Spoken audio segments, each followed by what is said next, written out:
Hey guys, we're going to look at sinusoidal models. Now, these are what we call circular graphs. They are going to have a periodic motion. It's going to repeat over and over and over and over again. It looks like sine waves from possibly one of your science classes. This is just going to be a brief overview. We have a whole lot more to learn about them when we get into the trig and geometry topic 3. So this is just a quick glance at what this function looks like just as a function. Okay, so like I said, these are periodic. It looks like these waves right here, okay? There's lots of information on here, but what I want to look at, you can read through all of this. We have two big types of functions, and they're sine and cosine. And notice when I look at cosine like this, it looks a lot like the one we just saw. But when I look at sine, its starting value is down here at 0, and then it takes one cycle and then it starts to repeat itself, and that cycle is called a period. Now, to complete a period, you want to get back through the entire wave. So we go up to a maximum, we go through, and we go down to a minimum, and then we go back. And then notice it starts to repeat itself. It's going to go back up to a max, down to the min, and then back. So this right here that I've highlighted is one period of the sine x graph right here. And I can tell that this is a sine graph because it starts at 0 and it makes this type of shape right here. Now, we said the cosine looks very, very, very similar in a graph as a whole, but look at where its cycle starts. It starts at its maximum, goes down to its minimum, and then ends at its maximum again before it starts repeating.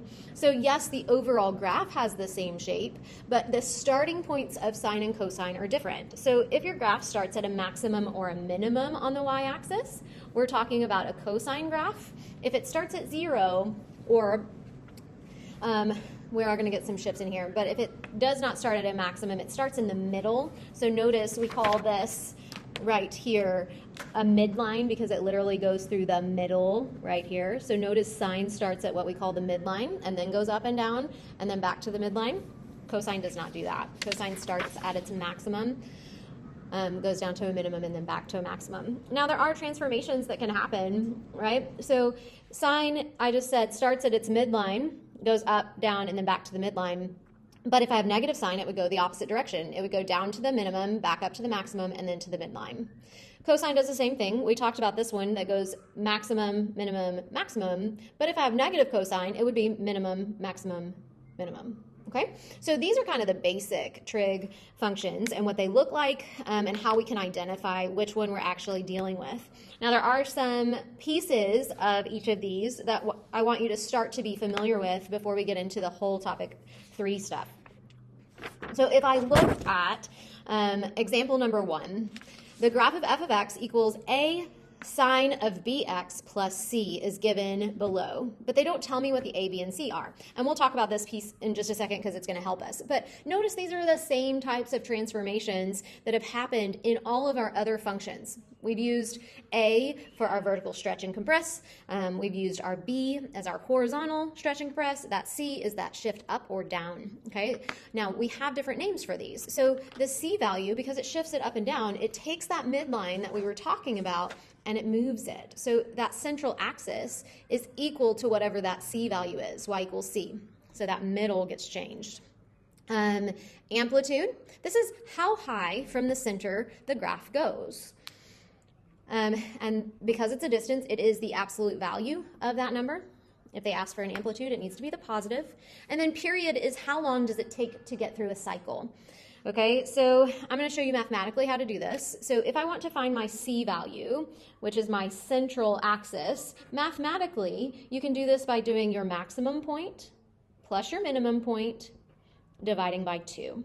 Now, it is really easy to see where that central line is on this graph because these are nice, pretty numbers, and they've highlighted it, so it has to be 15. But if we use this, I would say my c is equal to my maximum, which is at 20, plus my minimum, which is at 10, divided by 2. And that does get the 15 that I clearly saw on the graph.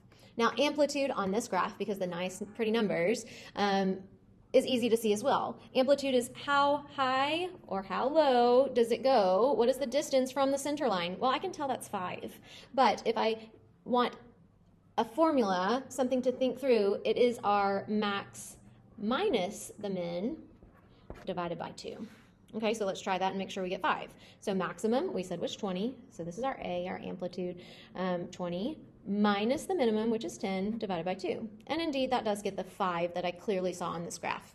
Again, these are nice, pretty numbers. Real world situations, not always the case. Period. How long does this take to complete a cycle?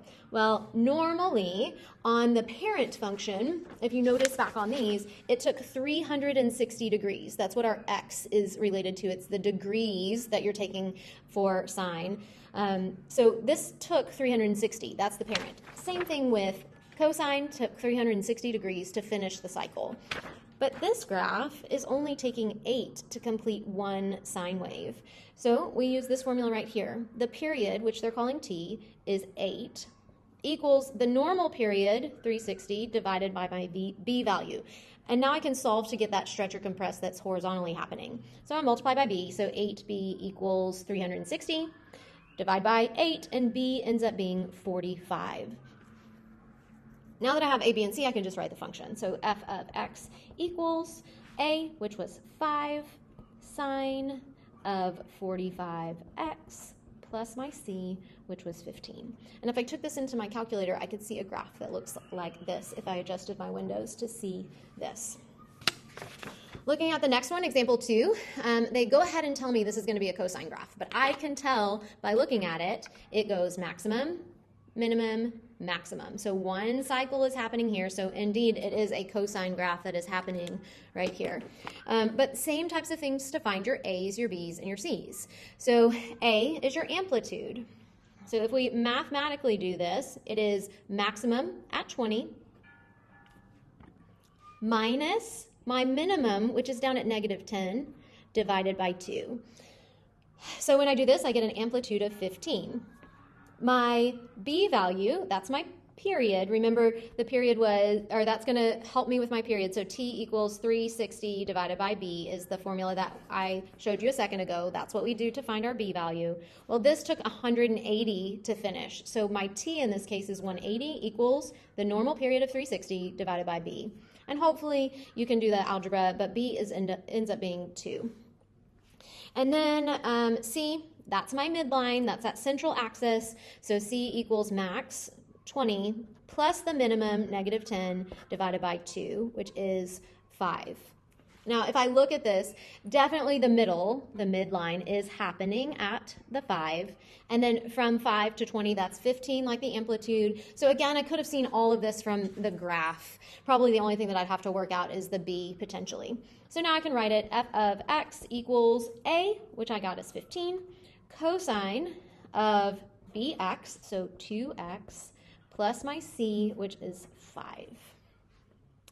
Okay, this last one doesn't tell me what type of graph I am looking at. So I'm going to start at the y-axis, and then I'm going to try to trace either one cycle of sine or one cycle of cosine that looked like this. So this is kind of the general shape that I have in my mind at all times. So I start at the y-axis, and I try to trace one of those. And I almost see it, but there's one problem.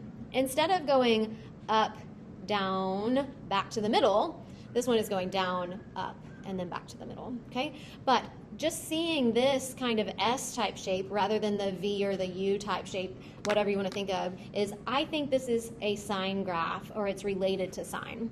So I'm going to go ahead and write the f of x equals a sine or bx plus c. That's what I'm basing it off of. But the thing that makes this turn upside down, because this is the original, the thing that makes it go upside down is to make it negative. And we talked about that right here on these 4 basic ones. So see how negative sign goes the opposite direction. So I'm actually going to adjust this to say f of x equals negative a sine of bx plus c. So now I've set that up. I want you to take a second, and I want you to try to find your A, B, and C that go with this highlighted piece, and then we'll check back. Okay, so whether you did it by inspection just because this is an easy graph to follow, or you did the math that I showed you, this is what you should have ended up with.